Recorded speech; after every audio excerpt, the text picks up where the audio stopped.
It was the morrow, and the sun was shining. Why was the sun shining? Didn't nature know that today should be as lifeless as she felt, with a cold wind blowing like the chill that gripped her heart? The fact that she was way out west in the fall of the year with no way back home, no one around that she knew, and she was expecting Clem's baby besides, should have filled her with panic. But for the moment, the only thing her mind could settle on and her heart grasp was the overwhelming pain of her great loss. "Oh, Clem! Clem!" she cried aloud. "What am I going to do without you?" She buried her face again in the quilt. Clem had come out west with such wild excitement. "We'll find everything we want there in that new country. The land's there for the taking," he had exulted. "What about the wild animals and the Injuns?" she had stammered. He had laughed at her silliness, picked her up in his strong arms, and whirled her around in the air. "What about a house? It'll be most winter when we get there," she worried. "The neighbors will help us build one. I've heard all about it. They'll help one another do whatever needs to be done out there." And it was true.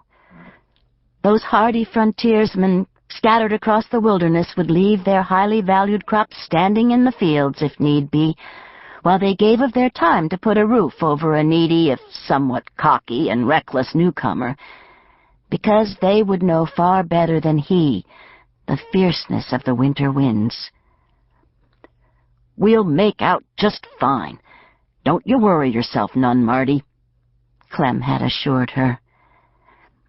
With some reluctance, Marty had begun preparations for the long trek by wagon train to follow her beloved husband's dream. After many weeks of travel, they had come upon a farmhouse in an area of rolling hills and pasture land, and Clem had made inquiries.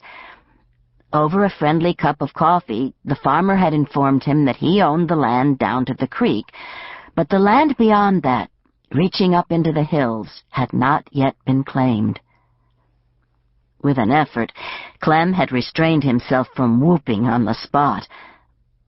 Marty could tell that the very thought of being so near his dream filled Clem with wild anticipation. Thanking their soon-to-be neighbor, they hurried on, traveling a bit too fast for the much-mended wagon.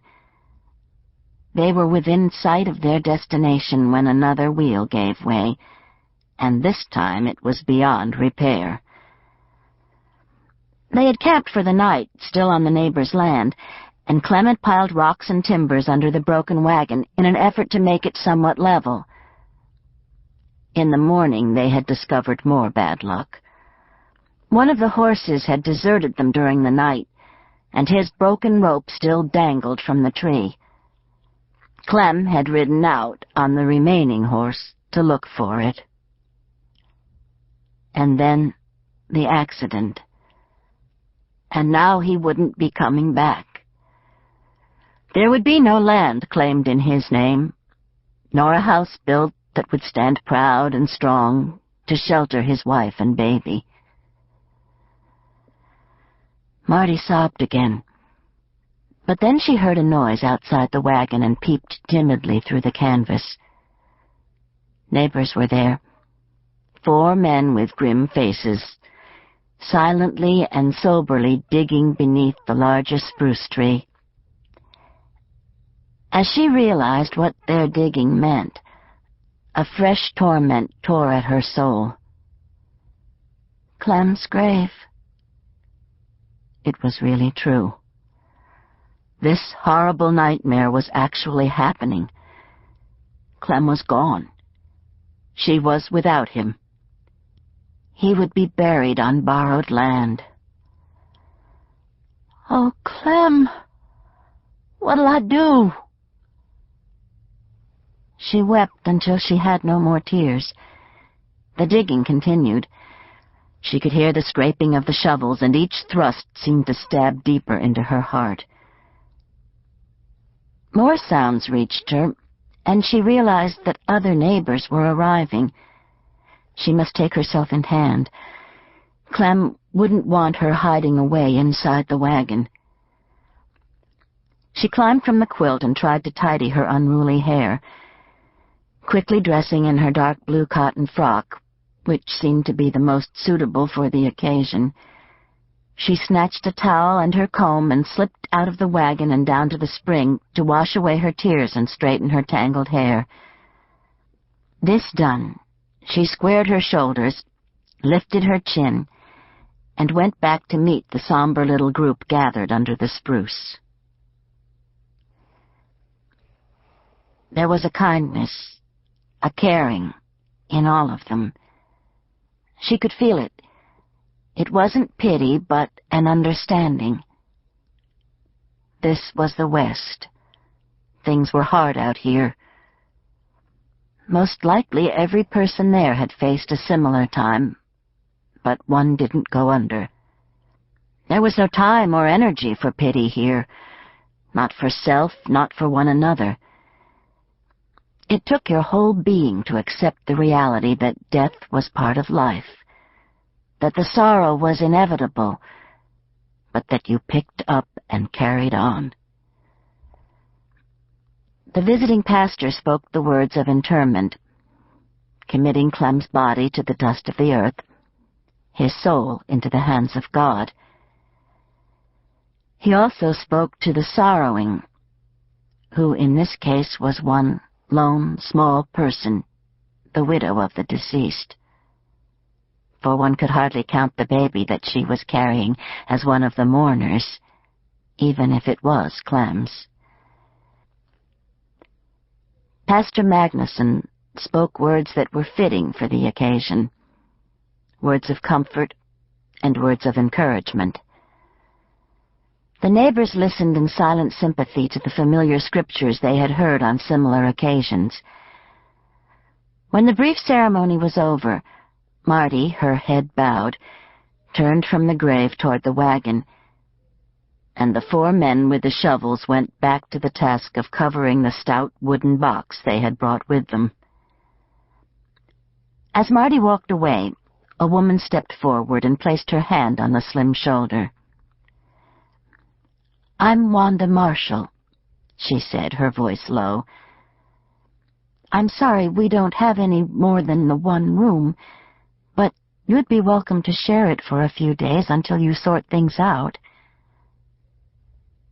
"Much obliged." Marty spoke in almost a whisper. "But I wouldn't want to impose upon you. 'Sides, I think I'll just stay on here for a while. I need me time to think." "I understand," the woman answered with a small pat, and she moved away. Marty continued toward the wagon and was stopped again, this time by an older woman's gentle hand. "This ain't an easy time for you, I know. I buried my first husband many years ago, and I know how you're feeling." She paused a minute and then went on. "I don't suppose you've had your time to plan." At the slight shake of Marty's head, she continued, "I can't offer you a place to stay. We're full up at our place. But I can offer you something to eat, and if'n you'd like to move your wagon to our yard, we'd be happy to help you pack your things, and my Ben Graham, will be more'n glad to help you get to town whenever you're ready to go."